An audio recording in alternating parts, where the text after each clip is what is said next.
This year we were very lucky to have Thomas Jefferson, one of the nation's leading scholars in Thomas Jefferson, speak to us through the internet.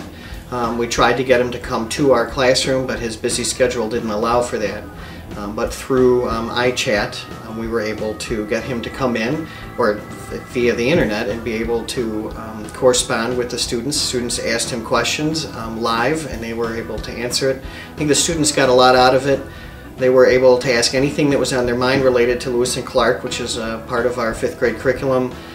They expanded it to ask questions about the Declaration of Independence and his own personal life, and he answered them as Thomas Jefferson might. So it was a great learning experience for them. We said a question, and then Clay Jenkinson was Thomas Jefferson, and he basically said it how Thomas Jefferson would say, and I thought it was cool because you could almost like say, you know, you kind of knew Thomas Jefferson because it felt like you were talking to Thomas Jefferson. It was really realistic because he had the wig on and everything, and he looked like Thomas Jefferson, and he knew everything about it. So any question you asked him, he could answer it. And he took off his wig and just showed what he really looked like, and I thought it was really cool. Hi, my name is Colleen. When you became president, what was the main thing you wanted to change in the United States? By the way, these are all great questions. I really appreciate the amount of preparation and the way you enunciate and the politeness that you're showing. And some of these questions are very hard ones, and they're not at all easy for me to answer. What did I want to change as president? Very simple.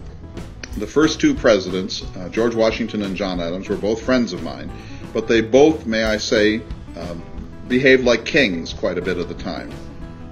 They didn't shake hands with the American people, and they rode around in carriages, and they dressed much more elaborately than average American people, and they distanced themselves from citizens who lived in the countryside and in the cities.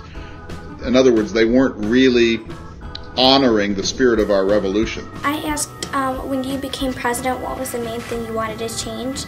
And he replied it was a lot of political reasons why, and I thought it was cool because you kind of learned more about the economy, how it was like when he was president.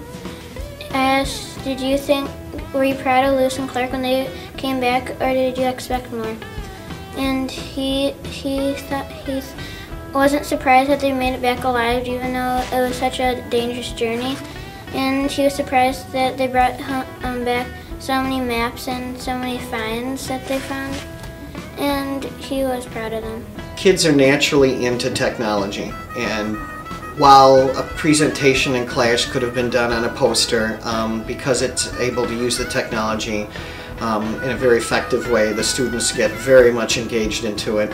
And it creates for more excitement. So my advice is a pretty stern one. Read lots of books, learn languages, and study a musical instrument. If you do those things, I promise you, your life will be an extremely interesting one, and you will almost always be the most interesting person in every room you ever go in.